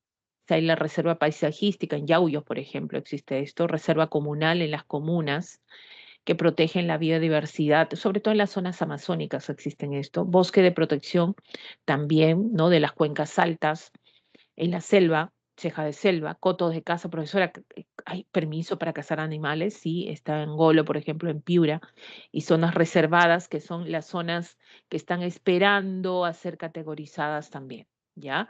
Que están dentro de esta clasificación. Muy bien, ¿qué vamos a ver nosotros, jóvenes? Vamos a ver simplemente Parque Nacional, Reserva Nacional y Santuario Nacional, ¿ya? Estas categorías que nosotros vamos a distinguir. Parque, reserva y en este caso santuario. Los parques y santuarios, ¿qué tienen en común? Que los dos son intangibles, ¿ya? Intangibles. Ahora, la reserva es tangible, o sea, tú en una reserva tú puedes aprovechar los recursos, pero esto cuidado con los organismos estatales, ¿no? El CERNAM, profesora, así es. Vamos a ver en los parques nacionales. Miren, Purús, Río Abiseo, Cutervo, Tingo María, por ejemplo, tienes ahí en este caso Yanachaga, Chemillén, etcétera. ¿Ya? Son áreas, fíjense, de grandes unidades ecológicas representativas, donde hay una representación de diversidad, en este caso natural. Se protege de carácter intangible, integridad ecológica, hay más protección de uno o más ecosistemas, está asociado a protección de flora y fauna silvestre y los procesos ecológicos, evolutivos que ha habido también, otras características paisajísticas que culturales también que resulten asociadas. A la actualidad tenemos 15 parques nacionales. Profesora, no entendí. Mire, un parque nacional es, miren, es de gran extensión. Es grande el Parque Nacional. Por ejemplo, Parque Nacional tenemos ahí de Huascarán, ¿no? Protege toda la Cordillera Blanca. Imagínate, recorre la zona de la Cordillera Blanca. Terrible, ¿no? Donde está el Huascarán. ¿Qué comprende? Comprende comprende flora, comprende fauna, ¿no? Todo ese espacio es protegido y establecido como Parque Nacional. Algo así como que tú a un parque, los parques en Lima escasean, ¿no? Profesor, el Parque del Agua, profesor, el Parque de la Reserva, profesora, yo he ido a un parque temático, profesora, ahí está el Parque de las Leyendas. Bueno, entonces tú cuando vas a un parque, ¿tú qué vas? ¿A qué vas? ¿No? Con fines turísticos, paisajísticos, ¿no? De distracción, educativos, turísticos. Vas a observar, a ver, a conocer, ¿no? Y es libre, bueno, tienes que, pues ahí ciertas restricciones hasta cierta hora te botan del parque, ¿no? Y puedes conocer todo el parque, lo puedes hacer, ¿ya? No hay áreas restringidas, no, no, no, conoces todo el parque, por ejemplo. Entonces, eso es un parque nuestro, pequeño, que nosotros tenemos acceso. Imagínate uno nacional, es más grande, eso sí, pero el recorrido es total, lo puedes hacer por todos los espacios del Parque Nacional. Y lo que genera que tú vayas a este Parque Nacional es pues por conocer la riqueza paisajística, la diversidad que existe acá. Tú no vas a depredar, pues tú no vas a decir, voy a arrancar pues ahí la flora de esta zona, no, no, vas con fines turísticos, científicos, también en algunos casos, pero no hay restricción cuando tú ingresas, ¿ya? Tienes ahí Cutervo, jóvenes, el área protegida más antigua en el Perú. Esto está en Cajamarca. Estamos hablando de los bosques montaños de la cordillera de Tarros, la colonia de Huácharo, las cuevas de San Andrés, estos guácharos que solamente, estas avecillas que salen de noche, son aves nocturnas, ¿ya? Esto en Cajamarca. Tingo María, ¿dónde está? Bueno, esto estamos hablando de Huánuco, fíjense que protege, estamos hablando de los bosques montañosos de la Bella Durmiente. ¿Por qué? Porque solo la Bella Durmiente, mira estas montañas parecieran la forma de la mujer cuando está echada boca arriba, ¿no? Ahí la carita, la boquita y el cuerpo finalmente, ¿no? Y dentro de estas montañas tenemos ahí las cuevas, ¿no? Hay las cuevas de las lechuzas y las pavas, por ejemplo, la presencia del gallito de las rocas en este parque nacional, ¿ya? El Manu, fíjense dónde está el Manu, parte de Cusco, Madre de Dios, más en Madre de Dios también, ¿no? Especies tenemos ahí en este caso de puna, bosques enanos, nubosos, selva, tenemos ahí el lagarto negro, el lóboro de King, el jaguar, sobre todo también en esta, sobre todo. Hay grupos étnicos en el Manu, profesora, sí, tenemos ahí sobre todo los nahuas, cubabacoris, los mashcos, por ejemplo, están en este parque nacional, ¿ya? Bueno, el más reconocido, ¿no? El Huascarán, ¿no? Tenemos ahí, por ejemplo, en la zona de Ancash, está la laguna del Yanganuco. Alguien que vaya a ir algún momento al Parque Nacional de Huascarán, protege la puya, ¿ya? No olvides que estamos hablando de la cordillera tropical más extensa del mundo, ¿no? Hay 779 especies de flora, por ejemplo, en esta zona, rodales de puya, bosques de queñuales, ¿ya? El cóndor, el gato andino. Tenemos ahí los cerros de Amotape, ¿te acuerdas de esto? Profesor, estos son los bosques seco ecuatorial. Acuérdate, ya comienza a enlazar las cosas que hemos visto. Acuérdate que, me imagino una pregunta de examen. Profesora, ¿cuál? Imagínate la pregunta de examen que diga lo siguiente, ¿no? Los cerros de Amotape, Parque Nacional de Cerros de Amotape, ¿a qué ecorregión, en qué ecorregión, ¿no? ¿Cuál sería tu respuesta? Bosque seco, en este caso, ecuatorial. No olvides. Entonces comenzamos a asociar entre Tumbes y Piura. Pero Piura, está la pava blanca, profesora. En este caso, los bosques secos, la nutria, el cocodrilo, el cotomono. En este caso de Tumbes también, ¿no? El monocoto de Tumbes también es conocido en los cerros de Amotape, ¿ya? Tienes ahí el río Abiseo, esto en la zona del páramo, está el monochoro, por eso protege esta especie, en este caso importante, que tiene su colita, fíjense, porque parece ya uno de sus brazos, de gran importancia también este monochoro de cola amarilla. Y en el río Abiseo, jóvenes, que está en la zona de San Martín, no solamente existe pues esta conservación de vida, ya también tenemos ahí expresión cultural, ¿no? El Gran Pajatén, por ejemplo, está ahí en este sector. Tenemos ahí la zona de los pinchudos también, en la zona del río Abiseo, tanto natural como cultural, ¿ya? Alto Purús, estamos hablando, el área natural es más grande. Este es el de mayor extensión en el Perú. Abarca lo que es ya esta frontera con Brasil, Ucayali y también parte de Madre de Dios, zona de bosques húmedos, el lobo de río, la charapa, el guacamayo. Miren este guacamayito, es lindo, de cabeza celeste, imagínense. Esta es la especie que existe en esta zona del Alto Purús, ¿ya? Tenemos ahí otro, Yanachaga Chemillén, donde está pues Yanachaga Chemillén, estamos hablando de Pasco, páramo, alto andino, bosques nubosos, montanos. Ahí justamente encontramos este arbolito, ojo con esto, ¿ya? En Yanganachaga, Chemillén, ¿no? Donde están los yaneshas, justamente este grupo étnico.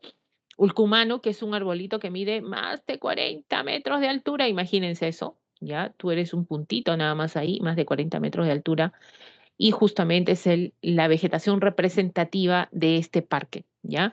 Bajuaja Sonene, ¿te acuerdas? Ah, profesora, esto es Madre de Dios, un poco de puno también, bosques montanos, sabana de palmeras, ahí también encontramos al gallito de las rocas. Y la cordillera azul que abarca mayores regiones, Loreto, San Martín, Ucayali, Huánuco. Zona de bosques montanos, tienes ahí abundantes palmeras, caoba, cedro, ¿no? Guacamayo, la pava del monte o el oso andino, tienes ahí la nutria y el sajino, ¿ya? Entonces, no olvidemos, justamente protege todo el ecosistema que hay en la cordillera azul entre las regiones que hemos mencionado, ¿no? Loreto, San Martín, Ucayali y Huánuco. Chicos, estos son los parques. ¿Qué similitud tienen con los santuarios? Que son intangibles los dos, ¿ya? De uso indirecto, intangible. Ahora, ¿cuál es la diferencia? Que los santuarios son más pequeños, los parques son más amplios.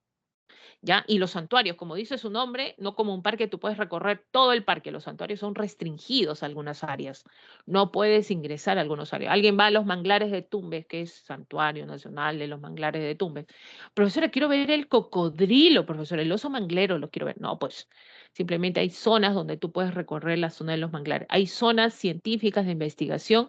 Generalmente un santuario está protegiendo una especie única de la zona, ¿ya? La protege también. Y no solamente por eso, sino a veces estas especies están en vías de extinción, ¿ya? Viene el problema ahí también. Entonces, protege el hábitat de una especie o comunidad de flora y fauna, así como formaciones naturales de interés científico y paisajístico. Entonces, más es de interés científico y del paisaje, ¿no? Hay turismo, sí, pero es restringido, no es abierto. No olvidemos que es un santuario, ¿ya? Entonces, permite el turismo, la investigación científica en zonas apropiadamente designadas. A ver, tienes ahí Guayay, chicos, acuérdense, bosque de piedras, esto en la zona de Pasco, ¿ya? Calipuy, ojo, Calipuy hay dos, ¿ah? Hay santuario y hay reserva, ojo. Calipuy ha venido ya en dos, ahí por ahí, pero anteriormente ha venido en pregunta de examen, ¿ya? Ojo, Calipuy. Algunos lo confunden, depende de lo que te dicen. Si te dice que protegen la libertad, porque los dos están en la libertad, tanto el santuario como la reserva, si te dicen la libertad y es santuario, entonces protege los rodales de la puya de Raimonde. Un sinfín de puyas existen en este santuario, ¿no? Ampay, donde está justamente en Apurímac, protege la flora endémica, bosques de Intimpa o romerillo. Coníferas. ¿Te acuerdas dónde había coníferas en el bioma del mundo? ¿Dónde había coníferas? Profesora, en taiga, profesora. Bueno, parece que nosotros también tenemos coníferas, ¿ya? Pero una nuestra, que es el intimpa o romerillo, justamente lo encontramos en este santuario. Tenemos ahí Megantoni en Cusco, que protege toda la vida que existe en Megantoni, o sea, la biodiversidad, ya 10 zonas de vida que albergan bosques intactos. El Pongo de Mainí, que se encuentra acá, en este caso, el lugar sagrado para el pueblo Machiguenga, también encontramos en este sector. Manglares de Tumbes en Tumbes. Ahí tenemos especies en extinción también, jóvenes. Lamentablemente, ya tenemos ahí el cocodrilo americano y el oso manglero que han entrado en extinción. ¿Y dónde encontramos langostinos y conchas negras? En las zonas, pues, húmedas, ¿no? Sobre todo ahí en la zona de los esteros, manglares, propiamente dicho. Lagunas de Mejía, esto está en Arequipa, ¿no? Estas lagunas donde llegan pues aves migratorias, sobre todo, captan aves migratorias. Más de 200 aves migratorias y también residentes en esta zona de lagunas de Mejía en Arequipa. Y las reservas, estas sí las podemos aprovechar, ojo, ya de uso directo, tangible, pero con la observación del Estado, ¿ya? Bueno, áreas destinadas a la conservación de la diversidad biológica y la utilización de recursos de flora y fauna silvestre, acuática y terrestre. Puede ser de las dos formas también. Entonces, se permite el aprovechamiento comercial de los recursos bajo planes de manejo, ¿no? Esto supervisado por la autoridad competente, ¿no? En este caso, el CERNAN, ¿no? Tenemos ahí en todo momento protegiendo nuestras reservas. Entonces, vamos a ver, acá está la Chay. ¿Qué cosa es la Chay, chicos? Lomas. Las lomas costeras, justamente en Lima, genera la protección de flora y fauna endémica. ¿Te acuerdas que era endémica, no? Especies únicas, tanto de flora y fauna que se protege en este caso, en esta reserva también, y también se permite el ingreso a la reserva, ¿no? Calipuy, ¿te acuerdas de Calipuy? Acabo de decirte, la Puya Raimondi, pero esta es reserva. Y como es reserva, jóvenes, acá lo que protege sobre todo en esta reserva y aprovecha también en la libertad son los guanacos. ¿Ya? Los guanacos. Aparte que hay vizcachitas, el venado gris, etcétera. Tambopata, jóvenes, en la zona de Madre de Dios. Dicen que es el ecosistema más importante, una zona de alta biodiversidad, ¿ya? Miren la cantidad, zona de aguajales, tienes ahí lobos de río, ¿ya? Tienes ahí el yunturo, el armadillo gigante, por ejemplo, que encuentres acá, y hartos guacamayos existen en este caso, reserva. Cuando te hablan de pampa galeras, esto es Ayacucho, que protege vicuñas y también se aprovecha la lana, ¿no? Una de las lanas más finas en el mundo. Así se le conoce también a esta, en este caso, esta reserva. Pacaya Samiria, jóvenes, esto es Loreto, ¿ya? Es zona de la selva baja. Delfín del río, ese es el delfincito rosado, la charapita que es una tortuga, los monos, el paiche, ¿ya? Chicos, un paiche que llega a medir, pues imagínense, 2 metros de largo. Dicen que es uno de los más chiquitos, pero hay criaderos incluso de paiche, ¿no? Imagínense que los paiches cuando tienes que extraerlo de los ríos, tiene que ser pues pequeño nada más, porque cuando son muy grandes hasta rompen embarcaciones, ¿no? Ese es el rey de acá, de la zona, ¿no? Y una gran variedad de peces que existen, Pacaya samiria, ¿ya? Salinas y Aguada Blanca, jóvenes, esto en Arequipa y Moquegua, zona de sales, zona, fíjense, ya, lagunas también, bosques de queñuales, yaretas, parihuanas, vicuñas, tarucas en esta zona, ¿ok? Y tenemos ahí Paracas, esto ya es costero, estas son reservas costeras, el caso de Paracas la debes conocer. Estas dos están asociados al desierto del Pacífico y el Mar Frío, ¿ya? El Mar Frío, la corriente peruana. ¿Te acuerdas de estas dos ecorregiones? Acuérdate, ¿ah? Paracas y San Fernando están asociados a estas ecorregiones. En Paracas tenemos parihuanas, tenemos ahí el lobo marino, delfín, en este caso el gato marino, que es el chungungo, por ejemplo, ¿no? Pero gran zona de Paracas hay lobos marinos. En San Fernando, jóvenes, también ecosistema marino que forma parte de las ecorregiones del Mar Frío, el desierto del Pacífico, pingüinos y parecido a lo que es Paracas, pero es una reserva importante de conservación también de especies relacionadas a la parte marina, ¿ya? Ahora, la dorsal de Nazca, jóvenes, esta es la nueva creación. Esto fue creado recientemente, ya es una reserva, recién este año, el año junio del 2021, mediante decreto supremo, ya los decretos supremos lo emite el Poder Ejecutivo. Y justamente esta dorsal, jóvenes, comprende el ecosistema marino como la pota, perico, bonito, jurel, tiburón azul, pez espada, atún, aleta amarilla, caballa, en este caso también tenemos ahí la parte migratoria como el albatro de Salvín, la ballena azul y entre otras.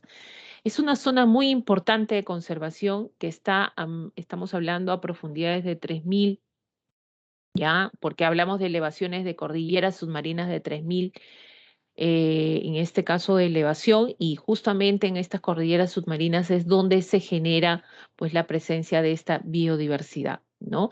La extensión de nuestra natural protegida netamente marina incluye zona de la dorsal de Nazca, miren, parte de vendría a ser la zona de la dorsal de Nazca, que se encuentra dentro del dominio marítimo peruano, aproximadamente a 105 kilómetros de distancia en la costa frente a la región Ica, sobre todo, ¿no? Miren qué tan importante es esto en este caso, ¿ya? A ver, ¿cuál sería? Esta de acá. A ver quién me escribió, a ver quién me escribió, Milagros. ¿Esta? Profesora, no, el anterior de esa. A ver, esta de acá, donde El está Pampa anterior, Galera, sí, el primero. Principio de el reserva primer. nacional. Esta de Sí, acá. esa profesora. Ya, voy a borrar lo que he escrito. ¿Ya? ¿Solo Ya esa? está bien. Sí, profesora, gracias. Sí, solo eso. Ya, ok, de nada. A ver, vamos a ver, entonces nos quedan unos minutillos para también hacer la parte de cívica. Muy bien, entonces vamos a correr ahora sí. Nos quedamos acá. Ya, a ver un ratito.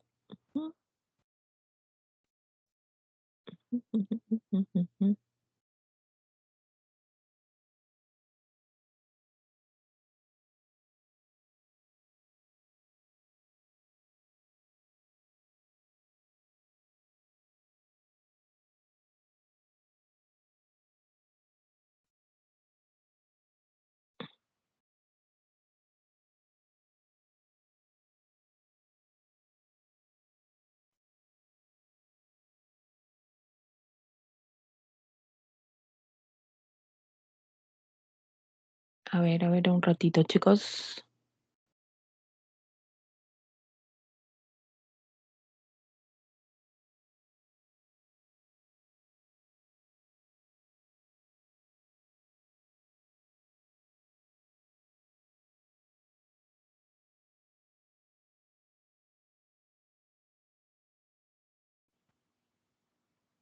¿Se ve, jóvenes? A ver, dígame si se ve, por favor. Se ve. Sí, profesora, sí se ve.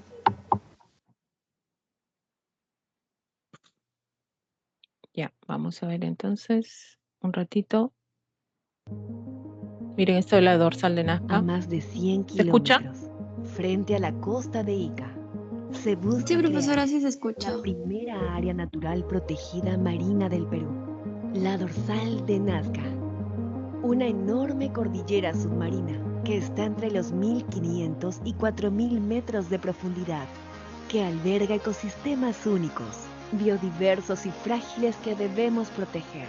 Las corrientes que se forman en estas cordilleras y montes submarinos llevan alimentos desde el fondo hacia la cima. En esta profunda oscuridad existen especies únicas y muchas otras por descubrir. La Reserva Nacional Dorsal de Nazca protegerá estos ecosistemas profundos, diversos y vulnerables, permitiendo que continúe la pesca en la superficie. Así, aseguraremos un mejor futuro para nuestro mar y para todos los peruanos. Apoyemos la creación de nuestra primera área marina protegida, la Reserva Nacional Dorsal de Nazca. Ya. Sigo observando, chicos. A ver, díganme por audio, por favor. ¿Siguen observando? Sí, Miss. Ya, muy bien. El Parque Nacional Tingo María fue creado hace 50 años. Es la segunda área natural protegida más antigua del Perú. Y hoy emprenderemos una travesía muy especial para mostrarles esos espacios naturales tan hermosos que posee.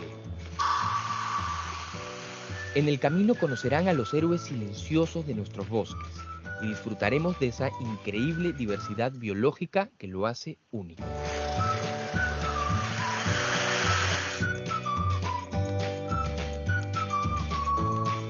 El área natural. Y esta es Calipuy, chicos, para que vean un ratito. Vertiente occidental de los Andes del norte de nuestro Perú, en la serranía del Departamento de la Libertad, entre los 3.500 y 4.200 metros sobre el nivel del mar, en la provincia de Santiago de Chuco, se encuentra uno de los rincones que conserva parte de nuestra gran riqueza natural, el Santuario Nacional de Calipuy. Sus praderas y montañas, surcados por ríos y quebradas, cubiertos a simple vista de grandes pajonales, son hogar de una gran diversidad de flora y fauna silvestre, que nos dan la bienvenida a esta majestuosa área natural protegida. Observándose a lo lejos como gigantes inmóviles, pacientes e imponentes, la Gran Cagua, o Puya Raimondi, nos espera hace siglos y nos regala uno de los mejores espectáculos de la naturaleza cada 100 años con su florescencia. Este santuario, de oportunidades y vida, es administrado por el Servicio Nacional de Áreas Naturales Protegidas por el Estado, CERNAMP, organismo adscrito al Ministerio del Ambiente. Su labor es salvaguardar la conservación de la biodiversidad. Ya, entonces hasta ahí, chicos, más o menos para poder ver y recordar sobre todo un poquito la parte de lo que nosotros hemos estado viendo ya con respecto a lo que vendría a ser estas áreas naturales y sobre todo remarcar el sentido de Calipuy, ¿ya? No olvides que Calipuy es reserva y santuario en este caso. Tiene esas categorías, o sea, puede estar dentro de estos dos espacios, así es, ¿ya? Vamos a seguir entonces con la presentación. Por ahí tengo algunas preguntas también que voy a ver. Disculpe, ¿Ya? cuando hablamos de Calipuy, o sea, se encuentra en un mismo espacio geográfico, o sea, no Sí, hablamos de diferentes, ¿no? claro, en el mismo espacio, está en la misma región, donde se habla que a la vez es una reserva porque protege huanacos y también es un santuario donde ustedes han visto, ¿no? Una cantidad de puyas, ¿ya? Entonces, en el mismo espacio, en la misma zona, tenemos ahí esta reserva y santuario de Calipuy, ¿ya? Entonces una ANP puede cumplir, puede estar, digo, en diversas clasificaciones y no hay problema, ¿no? No, porque solamente estás distinguiendo la clasificación ya sea por santuario o reserva. Entonces, te das cuenta que estos guanacos están en espacios distintos. O sea, está dentro del mismo espacio, pero ahí están donde están los guanacos, donde sería la reserva, y después están en las zonas más altas, o sea, en las zonas más con respecto a la altitud, hay puyas. Entonces, esas puyas donde está este espacio de Calipuy va a ser el santuario y donde están, en este caso, los guanacos van a ser en este caso, las reservas. El guanaco puede irse a la zona de las puyas también, o sea, pero involucra estos dos espacios, ¿ya? O sea, lo han clasificado de esa manera y se puede hacer, sí. Listo, chicos, ahora sí vamos a terminar esta parte. Terminamos con esta partecita. Entonces, ¿están observando? Porfa. Díganme que sí, por favor. Díganme que sí, está mostrando, estoy mostrando. Sí, Miss. Ya. Gracias. Sí, pues Parque Nacional se encuentra en santuarios nacionales. Bueno, estamos hablando de parques nacionales generalmente como son tan amplios, pueden haber otras áreas dentro también, sí, exclusivas pueden haber, pero hasta ahora no encontramos, salvo que tengamos lo que vamos a ver ahorita, lo que se conoce como reserva de biosfera. ¿Ya? Pero esta reserva de biosfera es más que nada la categoría que da la UNESCO, ¿no? Estamos hablando, por ejemplo, áreas geográficas, fíjense cuando te dicen reserva de vida, biosfera, está representada y se caracterizan por sitios en los que se valora y protege la biodiversidad. Ojo, en las áreas naturales protegidas solamente pues no hay población pues que se asiente ahí, ¿no? Pero hay comunidades cercanas que pueden aprovechar. En el caso de las reservas, por ejemplo, las vicuñas, por ejemplo, en Pampa Galeras, en Ayacucho, las comunidades cercanas aprovechan eso de las lanas, ¿ya? Pero no viven dentro, ¿no? Entonces están en áreas comunes, ¿no? Entonces, la UNESCO dice lo siguiente, entonces, estas áreas, por ejemplo, la área del núcleo, que es lo verdecito, lo verde que ves acá, pues está prohibida la población, ¿no? O sea, no hay asentamiento de población, pero las zonas que lo circundan, como el caso que se conoce como la zona de amortiguamientos, la zona de transición, que son ya los verdes más claros, por ejemplo, sí hay asentamiento de población, ¿ya? ¿Utilizan los recursos de todos estos espacios? Sí, lo utilizan de manera sostenible. Entonces, eso es lo que ha visto la UNESCO como una zona apropiada, ¿no? Ejemplo de vida para otras sociedades también donde se ve la conservación de los recursos. Entonces, esto es importante, incluso algunas áreas naturales nuestras han sido catalogadas como reservas de biosfera, ¿no? Esto es importante también. Entonces, acá lo importante, ¿cuál es lo que tienes que recordar de una reserva de biosfera?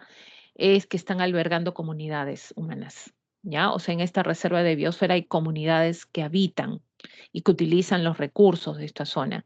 Entonces ahí se ve la conservación de ecosistemas y la valoración genética que hay a los elementos que existen en esta zona natural. Fomentan desarrollo económico y humano, o sea, están aprovechando los recursos de ellos, pero no depredan, no contaminan, y esto la UNESCO lo aplaude, ¿no? Y lo categoriza como reserva de biosfera para el mundo también, ¿no? Sirve de ejemplo de educación y capacitación en el desarrollo sostenible. Deberíamos ser como ellos, dice la UNESCO. Por ejemplo, tienen ahí estas reservas de biosfera en la zona noroeste, en la zona de los cerros de Amotape, los manglares. Tenemos el Gran Pajatén, justamente esto es el Parque Nacional del Río Abiseo, ¿no? Donde está justamente esta expresión cultural, donde ha habido desarrollo de vida y grupos acá. Ahí tenemos el río Abiseo, este parque nacional, y justamente ha sido catalogado como reserva de biosfera del Gran Pajatén. Está el Huascarán, profesor, también es del Parque Nacional, así es, ¿no? Y justamente en la zona de Ancash. Y hay asentamiento de población, claro, en este sector, no en el núcleo, sino en los alrededores, ¿no? De la reserva de biosfera. Tienes ahí Oxapampa, los Achánicas, Yaneyas, también esta reserva de biosfera y tenemos el Manu, ¿no? La reserva importante donde en este caso lo que está de verdecito pues es lo que más se protege, ¿ya? Fíjense el patrimonio mundial natural.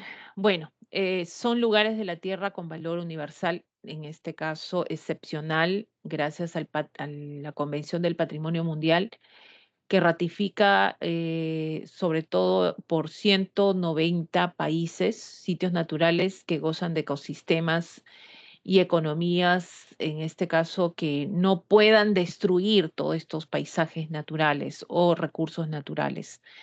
La lista de patrimonio incluye en la actualidad 1.073 sitios, ya entre los que hay culturales, naturales o mixtos también, entre los estados que son 167. Vamos a ver algunos de ellos, como el caso de, esto es Patrimonio Mundial Natural, Parque Nacional de Iguazú entre Brasil y Argentina, las Islas Galápagos en Ecuador, Parque Nacional de Huascarán. Bueno, esto ya lo conocemos, que esto es uno de nuestros paisajes o patrimonio de la humanidad natural también, ¿no? Importante, ya, de la Cordillera Blanca en el Perú. Santuario de Fauna de Flora de Malpelo en Colombia, ya esto está asociado al litoral colombiano. Parque Nacional Noel Quefón, esto en Mercado, y bueno, esto en la zona de Bolivia, ya, no olvides que Bolivia también tiene zona de selva. Parque Nacional del Gran Cañón, esto en Estados Unidos.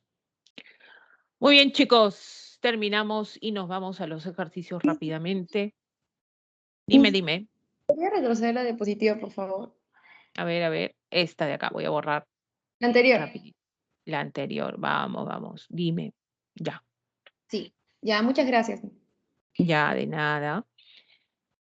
Vamos entonces con las preguntas, jóvenes. Ya el Ministerio del Ambiente resaltó que los gobiernos de Estados Unidos y Noruega apoyan los esfuerzos que realiza el Perú en las acciones de conservación y manejo sostenible de nuestros bosques tropicales. Bueno, eso es verdad, ¿no? Hay, bueno, el apoyo de este Estado también. Medidas de este tipo orientadas a la preservación que garantizan la Amazonía nos proporcionan servicios ambientales como, a ver, los bosques que nos proporcionan, ¿no? A ver, esto es fácil, chicos, ¿ah? La provisión de dióxido de carbono y captura del oxígeno, o sea, ellos capturan el oxígeno y botan el dióxido, creo que es al revés, ¿no? Eso no, ya tienes ahí, en este caso, el mantenimiento de la estructura natural del suelo, sí, gracias a la vegetación no existe tanta erosión, ¿no?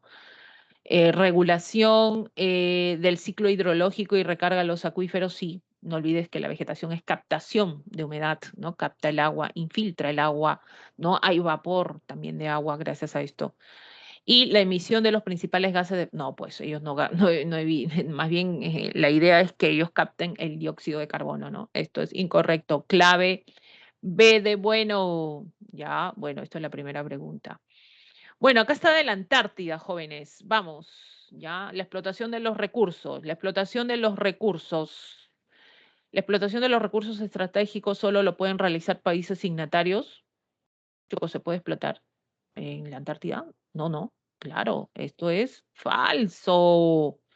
El protocolo del Tratado de 1909 refuerza el carácter prohibitivo de su extracción. Está prohibido totalmente, ¿no? Los yacimientos submarinos entre los paralelos 60 y el continente no son protegidos. ¿Cómo? Los yacimientos submarinos entre el paralelo 60 y el continente no son protegidos. Sí son protegidos. Ya, hasta el paralelo 60. Todo esto comprende la zona de la Antártida. Falso. La actividad extractiva es viable si se realizan estudios de impacto. O sea, si yo voy a realizar extracción de recursos y veo que no va a haber impacto ambiental, puedo hacerlo. No, pues tampoco, eso es falso, ¿ya? No se puede explotar. Clave C, ¿ya? Y las demás, chicos, estamos dando las claves finalmente de las preguntas. Si alguien puede generar una capturita de pantalla para tener las claves, que están fáciles también las siguientes preguntas, ¿ya? A ver, jóvenes, a ver alguien que pueda generar una captura de pantalla para pasar ahora sí a educación cívica y ver la parte del poder ejecutivo. Muchas gracias, Merlín Bridlit. No, qué lindo tu nombre. Muchas gracias. Entonces tenemos ahí la parte de geografía. Ahora sí nos vamos a educación cívica, ¿ya?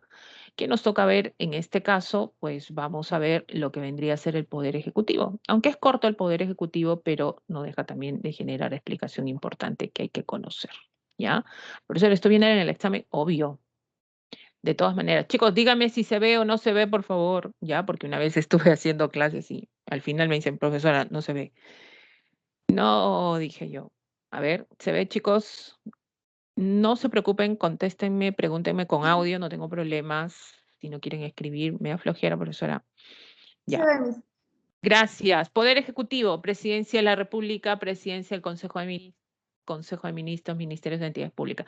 ¿Han estado viendo las noticias, jóvenes? ¿Han estado viendo qué está pasando? Bueno, siempre hay esta confrontación del Poder Ejecutivo, Legislativo. Profesora, a mí me cansa, ya no quiero ver, esto me aburre, profesora.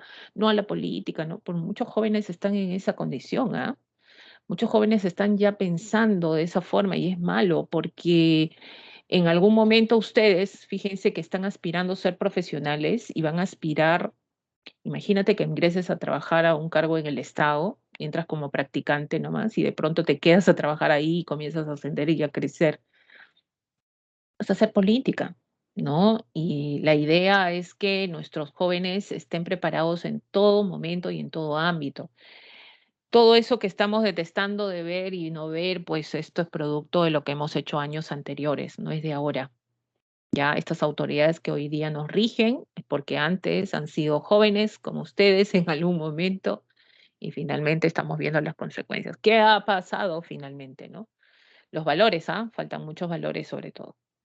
Bueno, esto de la cuestión de confianza, ¿no? ¿Te acuerdas que esto te mencioné de alguna u otra manera?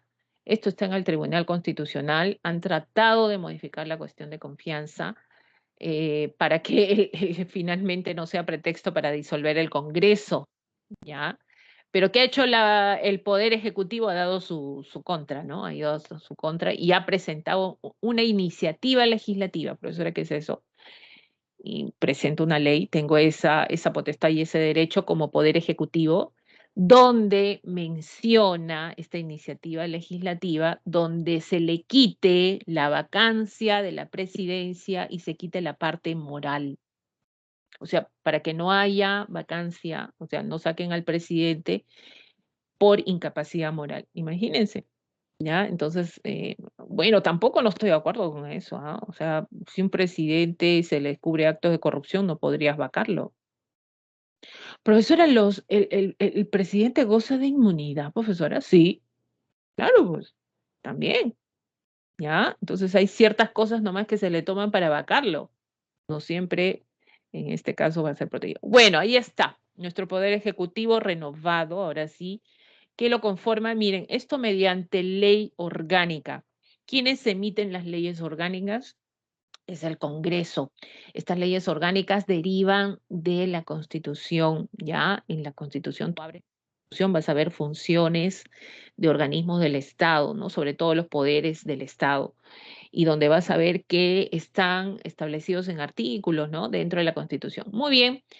Pero este poder ejecutivo, poder legislativo, poder, en este caso, hablamos hablando del judicial, o gobiernos regionales, municipalidades, órganos constitucionales autónomos, se rigen de leyes orgánicas. Como su nombre le dice, ¿no? Rigen las leyes orgánicas a organismos, ¿no? Por eso leyes orgánicas, ¿ya? Y esto es emitido por el Congreso, ¿no? Y tiene que tener doble votación, pues, ¿no? No cualquiera puede modificar una ley orgánica, ¿ah? Es como modificar la Constitución. Entonces, el Poder Ejecutivo, según ley orgánica, quienes lo representa, está integrado por la Presidencia de la República, tienes a tu querido presidente, el Consejo de Ministros, los ministros que conforman, ¿no?, la investidura de este Poder Ejecutivo, la Presidencia del Consejo de Ministros, que es el representante oficial del presidente de la República, ¿ya? No olvidemos que el día que no puede hablar el presidente, que no puede dar un mensaje a la nación, bueno, el que toma la batuta es la presidencia del Consejo de Ministros, ¿no? Y justamente la aprobación de iniciativas legislativas con su Consejo de Ministros y la presidencia del Consejo de Ministros está ahí, pues dando la cara, ya, por el presidente, ¿no? Los ministerios que en la actualidad son 18 ministerios, quieren crear más ministerios, ¿ah? Ojo. Y las entidades públicas del Poder Ejecutivo, ¿no? Estamos en el Instituto Geofísico del Perú, la SUNAT, el INEI, Instituto Nacional de Informática, en este caso tenemos ahí, por ejemplo, el CERNAN, ¿no? Tienes ahí varias instituciones que forman parte de este poder del Estado, ¿ya? Que tienen funciones de controlar, más que nada en algunos casos, ¿no? Vamos a ver entonces cada uno de ellos. tenemos la presidencia de la República. Bueno, el presidente es el jefe de Estado. ¿No? ¿Por qué? Porque nos representan todos nosotros. Y también la Constitución dice que es jefe de gobierno. ¿Qué quiere decir jefe de gobierno? Pues que establece una política de gobierno. Profesora, la Constitución dice que el presidente es jefe de Estado y jefe de gobierno. A diferencia de otros países, por ejemplo, en caso de monarquías constitucionales, ¿no? Gobiernos federales, etcétera, o según la instancia que ellos han establecido. Por ejemplo, el jefe de Estado es la reina, ¿no? Y el jefe de gobierno es el presidente del Consejo de Ministros, o el premier, que ellos lo denominan, ¿no? En otros estados sería eso la comparación. Pero para nosotros el presidente es tanto jefe de Estado como jefe de gobierno y a la vez jefe supremo de las Fuerzas Armadas. Por eso que cuando las Fuerzas Armadas se van en contra de él, ya eso sería un golpe de Estado, ¿no? En este caso, pues al jefe de Estado le estás dando, ¿no?, la contraparte y justamente ahí lo que se hace con acto de rebelión o sedición, dependiendo, ¿no? Y la Policía Nacional del Perú, ¿ya? Entonces es el jefe supremo, por eso para iniciar el desfile esperan al presidente para que inicie, pues, ¿no? Porque él representa al jefe supremo de las Fuerzas Armadas y Policiales, ¿ya? Personifica a la nación, dirige y aprueba la política general de gobierno, por eso hablamos la calidad de jefe del Poder Ejecutivo. Y el mandato es por 5 años y no hay relación inmediata, pero sí inmediata. O sea, pues después de 5 años puede volver a postular. Sí. Ejemplo, Alan García, ¿no? Lo hizo por segunda vez también. Ahora, para ser elegido se requiere, pues miren, ser peruanito de nacimiento, ¿ya? Tener más de 35 años, gozar de derecho de sufragio, eso sí. Ahora, para elegir presidente de la República, jóvenes, díganme quién ganó las elecciones. La señora K, Pepe Lucho, Jorgito. A ver, ¿quién ganó las elecciones? A ver, según lo que están observando ahí, chicos, ¿quién ganó las elecciones? Dime, ¿quién ganó las elecciones? A ver, díganme que han visto, pues hemos tenido hace poco, pues, ¿no? Elecciones presidenciales. ¿Quién ganó las elecciones? A ver, Alejandro dice, profesora, la señora K ganó las elecciones. Mira el porcentaje de los votos. A ver, ¿quién ganó las elecciones? Profesora, ¿qué es la señora? Bueno, no, Keila, no, Kelly, de repente, no vamos a decir quién, ¿no? A ver, ¿quién ganó las elecciones, chicos? A ver, quiero más respuestas. Antonio dice, profesora, va a la segunda. Ninguno, profesora, va a la segunda. Claro. Para llegar a que la señora K llegue a la presidencia de la República en primera vuelta, tiene que obtener el 50% de votos más uno. Solo un presidente llegó a esto, ¿ya? Alberto Fujimori. Alberto Fujimori en 1995, chicos, ganó con el 65% de votos en primera vuelta. ¿Ok? Entonces, ¿qué se hace? Se eligen a los dos primeros, a los dos más votados y se va a una segunda vuelta electoral después de 30 días hábiles, esto convocado también por el Jurado Nacional de Elecciones. Y en la segunda vuelta, profesora, ¿quién gana? El que tiene también 50 más uno, no. Así sea la diferencia de un voto, ¿ya? Así sea la diferencia de un voto, lo han visto, ¿no? Hay un ganador, ¿ya? Así sea la diferencia de un voto. Y has visto, ¿no? Esa tortura que nos tiene, sobre todo la OMP en el conteo de los votos, ¿no? Al 50%, al 60%, al 40%, al 99.9%, así nos tiene, ¿ya? Entonces, hasta obtener a un ganador es donde se establece, sobre todo, más que nada, ¿ya? Entonces, volvemos a la diapositiva anterior. Entonces es elegido mediante sufragio nuestro presidente, ¿ya? El jefe de Estado, jefe de gobierno. El sufragio es directo y tiene que obtener más de la mitad de votos. Si ninguno de los candidatos obtiene la mayoría absoluta, se procede a una segunda elección entre los dos más votados, sobre todo. Muy bien. La vacancia de la presidencia de la República. Oh, profesora, uy, eso quieren hacerle al presidente. Queremos vacar a todos, ¿no? Finalmente, los peruanos no sabemos elegir bien, jóvenes, estamos decidiendo mal la cosa, parece. ¿Por qué? ¿Por qué? ¿ya? Votas porque el profesor, es que yo no podía votar por Keiko, por eso tenía que votar por Castillo. Las cosas han estado así, terribles, ¿no? A ver, ¿qué dice la vacancia de la presidencia? Bueno, es sacar al presidente, pues, y miren, el presidente tiene formas de vacarlo de distintas formas, de repente a diferencia de los congresistas ni siquiera pueden renunciar, ¿ya? Solamente vaca por muerte, ¿no? Hoy hablando de eso, creo que falleció un congresista, ¿no? Qué pena, ¿no? Ha generado pues un infarto fulminante, dicen, ¿no? Uy, hay que cuidarse, ¿ah? Oh, terrible, qué penita. Pero bueno. Acá dice la vacancia de la presidencia de la República según el artículo 113 de la Constitución Política del Perú. Por muerte, ¿puede morir el presidente? Sí, ahí se vaca. ¿Quién asume si vaca la presidencia? Eso sí saben, ¿no, chicos? A ver, ¿quién asume si no tenemos presidente, se murió no, bueno, no hay que decir la muerte a nadie. Se muere el presidente, ¿quién asume El en este premier caso? o la premier. No, asume, ahí tenemos, miren, cuando se presenta la candidatura presidencial, la plancha es esta, ¿no? Bueno, a la vez congresistas también, y quién está el presidente y están los dos vicepresidentes. Entonces, ¿quién asume si se muere el presidente? El primer vicepresidente, ¿no? Justamente Vizcarra, pues Pedro Pablo Kuczynski lo vacaron y finalmente el que asumió fue Vizcarra, ya el primer vicepresidente. Ahora, lo vacan a Vizcarra, ¿quién quedaba? ¿No? Quedaba pues la segunda vicepresidenta que era Mechita Arauz. ¿Te acuerdas de Mechita Arauz? Ya, Mechita Arauz hasta fue la presidenta más corta que tuvimos en la historia, ¿no? Duró creo que minutos, bueno, horas creo por ahí. Y finalmente, si no está Mechita, profesora, si no asume ni el primero ni el segundo vicepresidente, porque no hay tercero, ¿ya? Y acá no asume el presidente del Consejo de Ministros, no, ¿ya? Lo asume el siguiente poder del Estado que va a convocar elecciones, quien es el presidente del Congreso. Entonces, ese presidente en ese momento va a ser presidente del Congreso, del Poder Legislativo y Poder Ejecutivo, pero tiene que dejar su cargo de presidente y asumir la presidencia y convocar elecciones en un plazo máximo no de 30 días, ahí no tiene que eso, y elegir, porque nosotros no elegimos a ningún presidente del Congreso para que sea nuestro presidente de la República. ¿Ya? Entonces, ese es el proceso.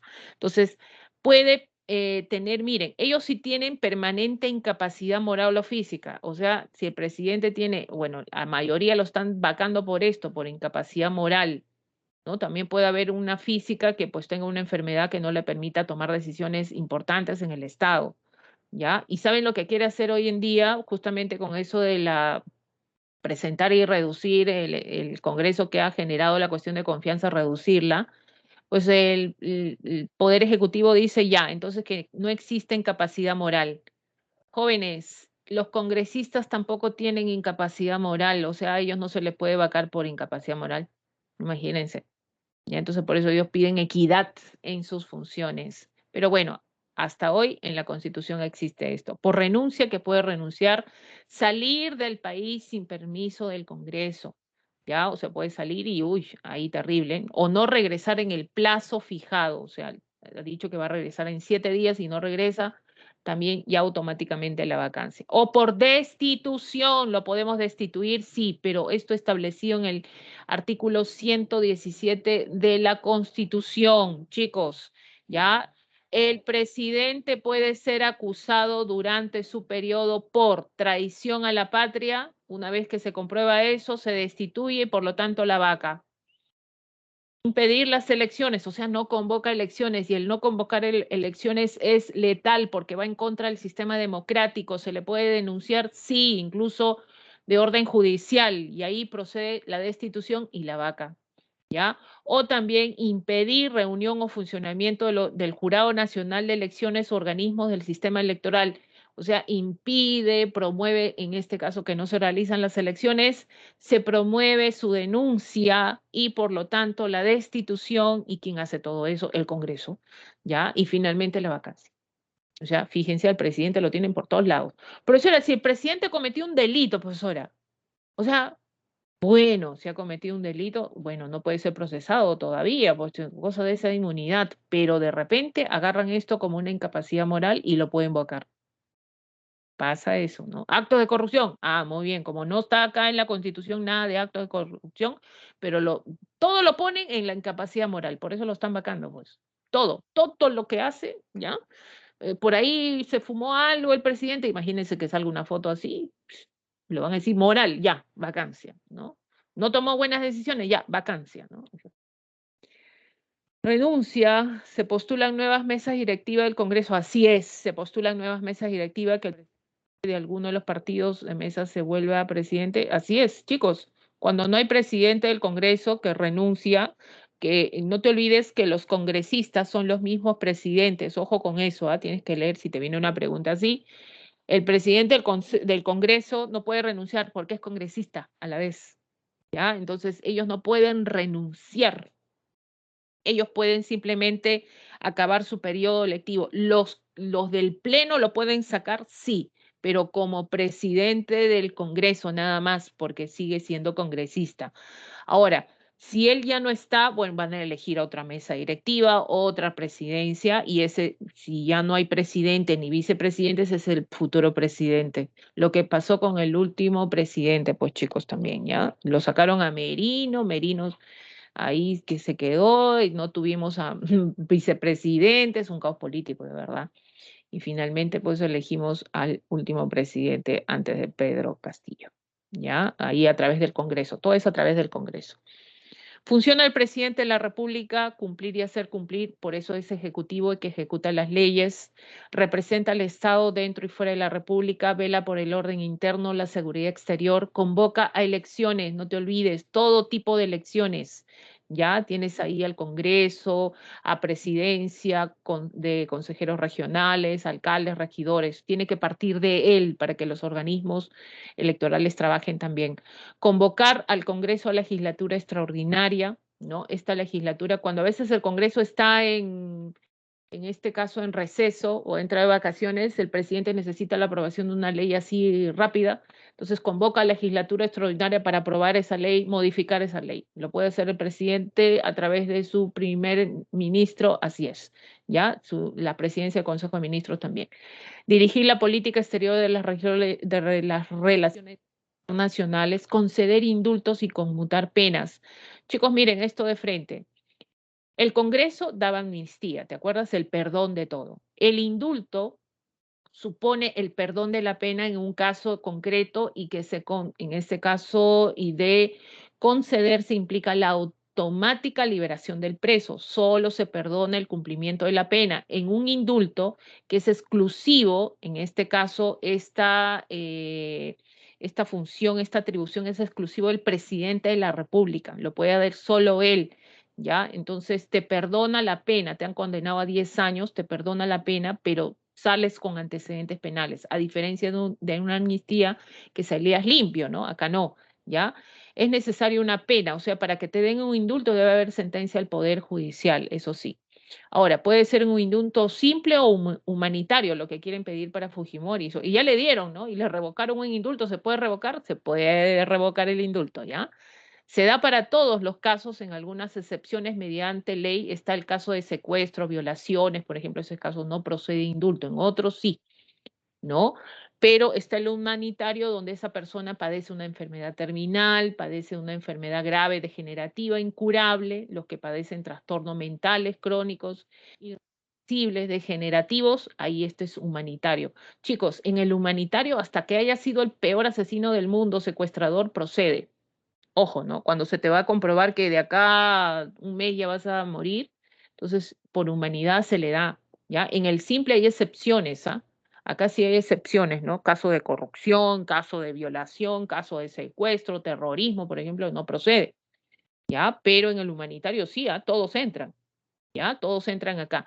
Y él, mira, y también tiene estas atribuciones el presidente, que es derecho de gracia, cuando tú estás encarcelado así por años y no tienes sentencia, entonces ahí el presidente te puede dar este derecho de gracia que es si sales libre, ¿ya? O conmutar pena, es cambiar una pena por otra. O sea, te han dado, en este caso, cadena perpetua y el presidente te cambia pues a 10, 20 años de cárcel. Eso es conmutar pena, cambiar una pena. ¿Ya? Entonces, eso lo puede hacer el presidente, así es. Esto está dentro de sus funciones como jefe de Estado, ¿no? Conceder indultos, conmutar penas, cumplir y hacer cumplir las sentencias y resoluciones del proceso jurisdiccional, presidir el sistema de defensa nacional también, ¿no? Representa a las Fuerzas Armadas, la Policía Nacional. Él puede declarar la guerra, firmar la paz, ¿ya?